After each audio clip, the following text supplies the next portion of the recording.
یہودیوں کے سلسلے میں رب تعالیٰ فرماتا ہے کہ یہ ایسے خطرناک منصوبے بناتے ہیں، ایسے خطرناک پلان بناتے ہیں، اپنے سارے دجالی فتنوں کو قائم کرنے کے لیے دنیا کی کوئی طاقت نہیں چھوڑتے، ہر چیز کا سہارا لیتے ہیں۔ حتیٰ کہ میں آپ کو بتاؤں، یہودی مذہب میں اپنی سگی بیٹی یا بہن کو کسی کو بہکانے کے لیے بھیج دینا وہ عبادت سمجھتے ہیں، ان کے نزدیک یہ عیب نہیں۔ اگر ان کی بیٹی یا بہن کسی کو بہکانے کا ذریعہ بن جائے تو اس کی فضیلت یہ بیان کرتے ہیں کہ یہ سچی اور پکی یہودی عورت ہے۔ لا حول ولا قوت الا باللہ۔ ایسی ساری نیچ قسم کی حرکتیں کر کے بھی وہ پوری دنیا سے لوگوں کے عقیدے کو ختم کرنے کی کوشش کرتے ہیں۔ آخر آپ سوچتے ہوں گے کہ یہ بار بار یہودیوں کے رد میں باتیں آتی کیوں ہیں؟ میں آپ کو بتاؤں، یہودیت اب ہے نہیں، نام میں استعمال کر رہا ہوں یہودی، ورنہ پہلے ایک مذہب تھا یہودی جس میں حق ایمان والے علماء بھی تھے، ایمان والے لوگ بھی تھے۔ یہودی مذہب بھی ایک زمانے میں موسیٰ علیہ السلام اور بھی کئی انبیاء اکرام علیہ السلام آئے ہیں، ان کے زمانے میں یہ حق پر قائم تھے، ایک خدا کی عبادت، رسولوں کو ماننا، شریعت پر عمل۔ لیکن بعد میں چلتے چلتے اب یہ یہودی بھی نہیں رہے، نام صرف ان کو پہچاننے کے لیے میں بتاتا ہوں یہودی، ورنہ اب کے دور میں جو جیوز کہلاتے ہیں یہودی، یہ یہودی نہیں، بلکہ ان کا کوئی خدا نہیں، ان کا کوئی نبی نہیں، سوائے شیطان کی عبادت کے وہ کچھ نہیں کرتے۔ ان کو عربی میں عبدۃ الشیاطین کہا جاتا ہے، یعنی یہ شیطان کی عبادت کرتے ہیں۔ اس کو راضی کرنے کے لیے انہوں نے ہر ملک میں ایک سینٹر قائم کیا ہے۔ سال میں جون کے آخر مہینے کے آخر میں ان کی ایک گیدرنگ ہوتی ہے، ایک اجتماع ہوتا ہے، اس میں بڑے بڑے سیلیبریٹی آتے ہیں اور ہر وہ گندا کام اس محفل میں کیا جاتا ہے جس سے شیطان راضی ہو، خواہ وہ جان دے کر کے بلی چڑھانے کے معاملات ہوں یا گندی حرکتیں کروانی ہوں، لواطت ہو، زنا ہو، سحاق ہو، ہر طرح کی گندی قسمیں وہاں کروائی جاتی ہیں۔ بدلے میں شیطان سے یہ مانگا جاتا ہے کہ ہمیں دنیا کی حکومت دے جائے۔ تو ابلیس لعین دنیا کے تخت و تاج پر بٹھانے کے لیے ان کو بھرپور کوشش کرتا ہے، ان کی مدد کرتا ہے شیطان۔ یہ آج کی بات نہیں، تقریباً 4000 سال پرانی یہ روایتیں ان کی رہی ہیں۔ جو بھی حق کی دعوت دینے آئے تو ابلیس لعین سال کے اخیر میں اپنے پجاریوں سے یہ کہتا ہے کہ فلاں کا قتل کر دو، ورنہ وہ قوم میں میرے خلاف زہر اگل رہا ہے اور ایک خدا کی عبادت کی طرف لوگوں کی بھیڑ جمع کر رہا ہے، یا تو اس کا ایمان خراب کرو یا اسے جان سے مار دو۔ تو یہ ابلیس لعین سے یہ میٹنگ میں سب طے کر کے آتے ہیں۔ پھر حقانیت کی دعوت دینے والے، خواہ وہ علماء صالحین ہوں یا مشائخ اعظام ہوں، ان کو یا تو خریدنے کی کوشش کرتے ہیں یا تو جان سے مارنے کی کوشش کرتے ہیں۔ ہر زمانے میں انہوں نے یہی کیا۔ عیسیٰ علیہ السلام کے ساتھ بھی یہی کیا۔ جب عیسیٰ علیہ السلام کی زبان کی تاثیر ایسی تھی کہ یہ جہاں جائیں لوگ ان پر ایمان لائے، اور ہاتھ کا کمال یہ تھا کہ وہ مٹی کے بنائے ہوئے پرندے کو صرف ہاتھ سے بنا کر پھونک مارتے تو وہ زندہ اڑنے لگتا۔ بیماروں کو آپ شفا اس طرح سے دلایا کرتے کہ روایت میں تفسیر میں کہ دن میں 50,000 اندھوں کو صحیح کرتے، 50,000 بیمار دن میں صحیح ہوتے تھے، کوڑ کے بیمار، برس کے بیمار، سفید داغ والے، دن میں 50,000 لوگ جس سے صحت یاب ہو رہے ہوں، کیا وہ اس پر ایمان نہیں لائے؟ یہ چیز ابلیس لعین کو کب گوارا ہو؟ تو اس نے اپنے پجاریوں کو جو یہودی ہیں، ہر زمانے میں شیطان سے ان کا ایک کانٹریکٹ یہ ہوتا ہے ابلیس لعین سے کہ ہم تیری رضا کا ہر کام کر ڈالیں گے، بدلے میں تو ہمیں دنیا کی حکومت اور دولت دلائے۔ آج کئی لوگوں کو مشہور کرنے کے لیے الومیناتی کا نام آپ نے سنا ہوگا، میں کئی مرتبہ اس کو استعمال کر چکا ہوں۔ یہ عبدۃ الشیاطین ہے، یہ شیطان کے پجاری ہیں، ان کا کوئی خدا نہیں، کوئی رسول نہیں، کوئی دین نہیں، صرف ابلیس لعین۔ اس کی پوجا کرتے ہیں, شیطان کی عبادت کرتے ہیں, ایلومیناٹی. ان سے جو جڑ جائے اس سے سب سے پہلے چیز اس کی ساری ایمانیت ختم کرنی پڑتی ہے کہ تو کسی بھی مذہب کا نہ رہے, کوئی ایک چیز پر تیرا عقیدہ نہیں ہونی چاہیے, بدلے میں ہم تجھے پاپولر کر کے دکھائیں گے, سارے لوگوں میں تجھے مشہور کر کے دکھائیں گے. کئی ایسے سیلیبریٹی ہیں, ٹاپ قسم کے سٹار مانے جانے والے لوگ, اکثر کا تعلق ایلومیناٹی سے ہے. یہ جب جا کر کے اپنا ایمان, دین, عقیدہ سب بیچتے ہیں اور پھر ان کے ہاتھ میں ہاتھ رکھ کر یہ عہد کر کے آتے ہیں, تب انہیں یہ سب پبلسٹی ملتی ہے, ان کو سٹار کے درجے ملتے ہیں, ان کو لوگوں میں ایڈورٹائز کے ذریعے سے مشہور کرایا جاتا ہے. پھر ان سیلیبریٹی کو وہ ایلومیناٹی استعمال کرتے ہیں. تو پھٹا ہوا شرٹ پہن, پھٹی ہوئی پینٹ پہن, تاکہ تجھے دیکھ کر لوگ سارے یہی کرنے لگ جائیں. چند لوگوں کو خریدا جاتا ہے اپنے کاز کے لیے اور پوری دنیا کے اعمال برباد کرنے کی کوشش کی جاتی ہے. اس ساروں کا تعلق ابلیس لعین سے, شیطان مردود سے ہے. میں بات کو اپنی جوڑتے چلوں جلدی سے. جس آیت کی میں نے تلاوت کیا اس میں بڑی تفصیلیں ہیں. اخیر ایک وقت ایسا آیا کہ عیسیٰ علیہ السلام کے قتل کا انہوں نے منصوبہ بنا لیا اور گھر کا گھیراؤ بھی کر لیا, بڑے منصوبے بنائے, لیکن رب ذوالجلال نے عیسیٰ علیہ السلام کو صحیح سلامت اٹھا لیا. ہم مومنوں کا عقیدہ یہ ہے کہ عیسیٰ علیہ السلام اب بھی زندہ ہیں اور وہ قیامت کے قریب پھر آئیں گے, نبی کی حیثیت سے نہیں بلکہ امتی کی حیثیت سے آئیں گے. کہ کوئی یہ نہ کہے کہ محمد الرسول اللہ صلی اللہ علیہ وسلم خاتم النبیین ہیں, سب سے آخری نبی ہیں, تو پھر عیسیٰ علیہ السلام آ رہے ہیں, کیسے وہ خاتم النبیین ہوں گے؟ یہ قادیانی یہی کہتے ہیں. جب عیسیٰ علیہ السلام کے ماننے پر آپ یقین رکھتے ہیں تو ہمارے غلام احمد قادیانی کو آپ نبی کیوں نہیں مانتے؟ قادیانی ایک مذہب, ایک فرقہ بنا, وہ پہلے مسلمان تھے لیکن اب مسلمانوں سے ان کا کوئی تعلق نہیں. قادیانی جن کو احمدیہ بھی کہا جاتا ہے, یہ بھی انگریزوں کی پیدائش ہے. انہوں نے مرزا غلام احمد قادیانی نام کا ایک شخص, قادیان پنجاب میں ہے, اٹھایا اس کو اور اس سے نبی کا دعویٰ کروایا, نبوت کا دعویٰ کروایا, اور اس نے اپنے آپ کو نبی بھی کہہ دیا, اور پھر کتابیں اترنے کی بھی بات کہی کہ مجھ پر کتابیں بھی نازل ہوتی ہیں اور فرشتے بھی آتے ہیں. انگلش میں اس پر وہی آتی تھی, اس نے سب لکھا ہے کہ انگلش میں مجھ پر وہی آتی ہے, اور جو فرشتہ وہی لے کر کے آتا ہے اس کا نام ٹیسو ٹیسو میسو میسو. یہ سب مذاق اس نے بنایا تھا, اور یہ تمام چیزیں گمراہیت کو پوری امت نے بھانپ لیا, اور متحدہ طور پر, متفقہ طور پر آج تقریباً ساری امت کا اتفاق اس بات پر ہے کہ قادیانی اسلام میں ہے ہی نہیں, کیونکہ انہوں نے دوسرا نبی بنایا. اب ان کی دلیل یہی ہے کہ عیسیٰ علیہ السلام کے واپس آنے پر جب آپ عقیدہ رکھتے ہیں تو غلام احمد کو نبی ماننے پر کیوں نہیں آپ عقیدہ رکھتے؟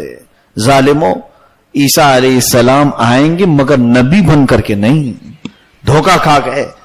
وہ امتی کی حیثیت سے آئیں گے, یہ بھی حدیث پاک میں ہے, اور مصطفیٰ کریم صلی اللہ علیہ وسلم کی شریعت پر عمل کریں گے, حضور صلی اللہ علیہ وسلم کی شریعت کے مطابق نکاح کریں گے, اپنی زندگی پوری شریعت مصطفیٰ کے مطابق گزاریں گے. تو پھر حضور کے بعد آنے والے نبی کا سوال ہی نہیں ہوتا. خیر, عیسیٰ علیہ السلام کو رب تعالیٰ نے اٹھا لیا. اب کیا ہوا آگے رب تعالیٰ نے جو انجام کے طور پر بیان فرمایا وہ میں بتاتا ہوں. اب ان سب چیزوں سے ہماری زندگی کا تعلق بتاؤں. وَمَكَرُوا وَمَكَرَ اللَّهُ وَاللَّهُ خَيْرُ الْمَاكِرِينَ. میں جانے سے قبل اسی آیت پر گفتگو کر رہا تھا, چند چیزیں میں اس کی بیان کر کے گیا, پھر آج بیان کروں. اس آیت سے ہماری زندگی کا گہرا تعلق ہے. رب تعالیٰ فرماتا ہے انہوں نے مکر کیا. مکر کس کو کہتے ہیں؟ خفیہ پلان بنانے کو, دھوکہ دینے کو, اسی کو تو مکر کہتے ہیں. مکاری کر رہا ہے, یعنی بولتا کچھ اور ہے, کرتا کچھ اور ہے. سامنے نظر آتا ہے کہ یہ ہمارا بہت ہی عقیدت مند آدمی ہے, لیکن اس کی آستین میں چھرا ہے, یہ کبھی بھی مار سکتا ہے. کبھی بھی قتل کر سکتے. ان کو کہتے مکر کرنے والا. اور رب تعالیٰ فرماتا وَمَكَرُوا، یہودیوں نے مکر کیا، دھوکہ کیا. وہ واقعہ بھی میں نے سنا دیا تھا آپ کو. کیسے؟ عیسیٰ علیہ السلام کو یہ لوگ ڈائریکٹ مارنے نہیں آئے. فستانوس نام کا ایک شخص جو عیسیٰ علیہ السلام کی محفل میں بیٹھا ہوتا اور عیسیٰ علیہ السلام کی شاگردوں کے ساتھ بیٹھتا تھا اور سیکھتا بھی تھا، لیکن منافق تھا. ادھر کی باتیں یہودیوں کو جا کے بتا دیتا تھا. عیسیٰ نے آج یہ کہا، وہ کہا، تو دل کے اندر دشمنی تھی. عیسیٰ علیہ السلام کی محفل میں بیٹھتا تھا. اسی کو انہوں نے استعمال کیا کہ تو سب سے اچھا آدمی ہے عیسیٰ کو مارنے کے لیے. اس شخص کو انہوں نے پیسوں کی لالچ دی، وہ تیار بھی ہوا اور شاگرد بن کر کے گیا. لیکن اس کے آنے سے پہلے ہی عیسیٰ علیہ السلام اپنے شاگردوں کو سب بتا چکے تھے کہ ابھی میرے یہ آخری وقت ہے، میں تمہارے درمیان زیادہ دیر تک نہیں رہوں گا. لوگوں نے میرے قتل کا منصوبہ بنایا اور قاتل اندر آنے والا ہے. اللہ کے نبی غیب نہیں جانتے تو کیسے بتاتے ہیں؟ یہ بھی تفسیر میں ہے. آپ نے سب بتا دیا اور اس کے بعد حضرت عیسیٰ علیہ السلام بیٹھے تھے، وہ اندر آیا منافق. لیکن اللہ تعالیٰ نے کیا فرمایا؟ منافق عیسیٰ علیہ السلام کا چاہنے والا بن کر کے آیا. چاہنے والا بن کر کے آیا، یہودیوں کی طرف سے آیا. حیرت کی بات یہ ہے کہ عیسیٰ علیہ السلام کو اللہ نے اٹھا لیا اور اس منافق کو عیسیٰ علیہ السلام کی شکل دے دیا. پوری بھی شکل نہیں دیا، آدھی شکل دیا. بہت دیر تک جب یہ باہر نہیں آیا تو اس کے جو دوست باہر کھڑے تھے یہودی، جنہوں نے اسے پیسہ دے کے بھیجا تھا، اندر گھسا ہے. کہا وہ پتہ نہیں کہاں گیا ہمارا سپاری لینے والا، غائب ہو گیا. پیسے لے کر کے عیسیٰ کو مارا بھی نہیں ہوگا، چلو ہم ہی مار دیتے. اندر گھسے تو اس کو پایا. پہلی نظر میں تو اس کو عیسیٰ علیہ السلام ہی ان لوگوں نے سمجھا. اب کیا کیا؟ سبوں نے چھرا نکالا اور اسی کو مارنا شروع کیا، زخمی کیا اور اس کے بعد اٹھا کر کے لائے اس کو. وہ بہت چلاتا رہا، میں عیسیٰ نہیں ہوں، میں عیسیٰ نہیں ہوں. کون سنے؟ کون سنے گا؟ کیونکہ شکل تو عیسیٰ علیہ السلام کی ہے. جوش میں یہودیوں نے پکڑ کر کے اس کو سولی پہ چڑھایا اور پھانسی بھی دے دی. مر گیا. مرنے کے بعد ان کو ٹینشن ہوا کہ یہ جو بول رہا تھا میں عیسیٰ نہیں ہوں، عیسیٰ نہیں ہوں، سوچنا چاہیے ہمارا آدمی اگر یہ ہے تو عیسیٰ کہاں ہے، اور اگر یہ عیسیٰ ہے تو ہمارا آدمی کہاں گیا. اس ٹینشن میں تو ان کے 500 سال گزر گئے. ان کو پتہ ہی نہیں تھا کہ ہم نے کس کو مارا. جس کو پھانسی دی انہوں نے، ان کو یقین تک نہیں تھا. قرآن نے بتایا کہ جس کو تم نے مارا ہے وہ کوئی اور تھا. عیسیٰ تو اب بھی رب کے پاس موجود ہے. قرآن نے اس کی وضاحت فرمائی. اب رب تعالیٰ فرماتا وَمَكَرُوا وَمَكَرَ اللَّهُ. اب سنو آیت. انہوں نے دھوکہ دینے کی کوشش کی، مکر کیا، پلاننگ کی، شاگرد بن کر کے آئے، محبت کرنے والے بن کر کے آئے. وَمَكَرَ اللَّهُ وَاللَّهُ خَيْرُ الْمَاكِرِينَ. مکر کا لفظ اللہ نے اپنے لیے بھی استعمال فرمایا. حالانکہ رب تعالیٰ کے لیے یہ لفظ ہم عام طور پر استعمال نہیں کر سکتے. انہوں نے مکر کیا اور اللہ نے بھی مکر کیا؟ نہیں. مکر کا لفظ رب تعالیٰ کے لیے نہیں. یہاں رب نے یہ لفظ استعمال فرمایا، اس کا مطلب یہ ہے کہ اللہ نے خفیہ تدبیر فرمائی. اعلی حضرت نے اس کا ترجمہ یہی فرمایا. انہوں نے دھوکہ دینے کی کوشش کی اور اللہ نے خفیہ تدبیر کی. واللہ خیر الماکرین. اور اللہ سب سے بہترین تدبیر کرنے والا ہے. کیسی تدبیر فرمایا؟ جس سے تم بچ ہی نہیں پائے. تم بچ ہی نہیں پائے. سوچا تھا کہ میں شاگرد بن کر کے جاؤں گا، مار کر کے آؤں گا، اور اللہ نے اس کے جال میں اس کو ایسا پھانس دیا کہ شکل عیسیٰ علیہ السلام کی دے دی. ہزار وہ دہائی دیتا رہا لیکن بچ نہیں پایا. مرا کس سے؟ دشمنوں سے نہیں. جن کے پاس جا کر لگایا بجھایا کرتا تھا انہی لوگوں نے مارا. یہ ہے خیر الماکرین. مولا تعالیٰ جب کسی کو ختم کرنا چاہتا ہے تو اس کے خود کے مسئلوں میں اسے الجھا دیتا ہے. اللہ تبارک و تعالیٰ نے جو فرمایا وہ مکر اللہ واللہ خیر الماکرین. آج کے دور میں بھی میں اس کو بتا دوں، لوگ آج ہر طرح سے سازشیں اسلام اور مسلمانوں کے خلاف بنا کر کے رکھیں. کچھ لوگ تو ڈرا ڈرا کر کے ہماری قوم کو کمزور کر چکے، ڈرا کر کے ارے تمہارا کیا ہونے والا ہے، کٹنے والے ہو، مرنے والے ہو۔ یاد رکھو قرآن میں اللہ نے فرمایا یریدون لیطفئوا نور اللہ بافواہہم واللہ متم نورہ، لوگ اپنے منہ سے اللہ کے چراغ کو بجھانا چاہتے ہیں۔ اللہ کا چراغ کیا ہے؟ اسلام۔ قرآن اس کو اللہ کا چراغ کہہ رہا ہے، اس کو منہ کے پھونکوں سے بجھانا چاہتے ہیں۔ واللہ متم نورہ، اور اللہ اپنے چراغ کو ہمیشہ باقی رکھے گا۔ ہزاروں آندھیاں آئیں، ہزاروں طوفان آئے، ارے تتاری چنگیز خان جیسے ہلاکو جیسے ظلم اسلام پر ہوئے، مگر اسلام دبا نہیں۔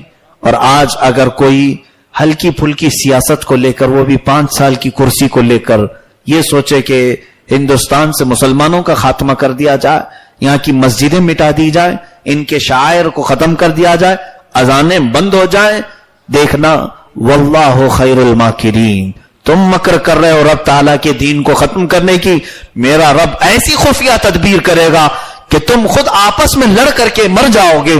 اور ایسے اللہ نے بہت سارے منصوبے بنائے، بہت سارے، کئی قومیں ایسی آئیں جو نبیوں کے خلاف لڑنے کے لیے متحد ہوئیں، مگر اللہ ان کے دلوں میں ایسی پھوٹ ڈالتا ہے کہ وہ آپس میں ایک دوسرے کو ملنا گوارا نہیں کرتے۔ امید رکھو رب تعالیٰ سے، اس کی ابتدا تو ہم اپنی زندگی میں دیکھ ہی رہے ہیں۔ اللہ تعالیٰ کفار و مشرکین کو ایک جگہ جمع نہیں کرتا، ان کے دلوں میں پھوٹ ڈالے گا اور ان کے آپس کی لڑائی میں یہ ختم ہو جائیں گے۔ اسلام کو ختم کرنے والے ختم ہو گئے، جس کے متعلق اعلیٰ حضرت فاضل بریلوی رحمۃ اللہ علیہ فرماتے ہیں اسلام کو مٹانے کا مطلب ہے محمد عربی کو مٹانا، صلی اللہ علیہ وسلم، حضور کو مٹانا۔ مٹ گئے، مٹتے ہیں، مٹ جائیں گے آدھا تیرے، نہ مٹا ہے نہ مٹے گا کبھی چرچا تیرا۔ یا رسول اللہ تو کسی کے گھٹائے سے نہ گھٹا ہے نہ گھٹے، جب بڑھائے تجھے اللہ تعالیٰ تیرا۔ اسلام کی فطرت میں قدرت نے وہ لچک دی ہے، جتنا ہی دباؤ گے اتنا ہی وہ ابھرے گا۔ ہر زمانے میں یہ دیکھنے کو ملا ہے۔ یورپ کا ایک واقعہ ایسا کہ لوگ قرآن پر پابندیاں لگا رہے تھے، ہر جگہ حضور صلی اللہ علیہ وسلم کے گستاخی کے کارٹون بنائے جا رہے تھے۔ ڈنمارک کا واقعہ آپ کو معلوم ہوگا، اسی زمانے میں عیسائیوں کے ایک چرچ کا بڑا پاپ اسلام قبول کرتا ہے اور مصر کے دورے پر وہ آتا ہے۔ اس سے علماء ازہر نے پوچھا، بڑے بڑے علماء نے کہا برسوں ہو گئے تھے کبھی میں اسلام کے متعلق ایسی چیزیں جاننے کا خیال بھی نہیں آیا، کیونکہ اپنے مذہب میں مشغول تھا، لیکن پوری دنیا میں نیوز دیکھتا گیا قرآن کے بارے میں، اس کو پابندی لگاؤ، محمد عربی صلی اللہ علیہ وسلم کے ماننے والوں کو، تو سوچا کہ کچھ تو ہوگا اس میں، دیکھا جائے۔ جب پڑھنے کی ابتدا میں نے کی تو اب تک مجھے جو سرور نہیں ملا تھا وہ قرآن میں ملنے لگا۔ رب ذوالجلال کبھی کبھار ہم لوگوں کے اوپر ظالموں کو مسلط کرتا ہے تو بھی اس لیے کہ اور جو کفار و مشرکین ہیں وہ دیکھ لیں کہ آخر کیوں مسلمانوں کو مارا جا رہا ہے۔ جس وقت وہ پڑھائی شروع کریں گے کہ یہ محمد عربی کی غلامی کرتے ہیں اس لیے مارا جا رہا ہے، تو جس دن یہ میرے آقا صلی اللہ تعالی علیہ وسلم کی سیرت طیبہ پڑھیں گے، یقین اور وجدان کہتا ہے اللہ انہیں بھی اسلام سے ہدایت نصیب فرمائے گا، دولت اسلام، دولت ایمان انہیں بھی نصیب ہوگی۔ تو خوف کی زندگی سے نکلو اور مثبت زندگی، پازیٹو زندگی گزارنے کی کوشش کریں۔ اللہ تعالیٰ ان کفار و مشرکین کے ساتھ خفیہ تدبیر کرے گا اور اس کا ہمیں انتظار ہے، لیکن مولا اگر ہمارے اعمال سے ناراض ہے تو ہمیں چاہیے کہ اپنے مولا کو منا لیں۔ اے رب العالمین، یہ آزمائش کی گھڑی لمبی نہ ہو جائے کہ ہماری سانسیں بند ہو جائیں اور پھر ہم دیکھ نہ سکیں۔ الہ العالمین اتنا فرما کہ ہماری تا حیات زندگی میں ان کفار و مشرکین کو جو اسلام اور بانی اسلام کے خلاف سازشیں رچ رہے ہیں ان کو تباہ و برباد ہوتے ہوئے آنکھیں دیکھیں، تاکہ اسلام کی حقانیت موت تک ہمارے سینے میں رچ بس جائے۔ وآخر دعوانا الحمدللہ رب العالمین۔ سلام۔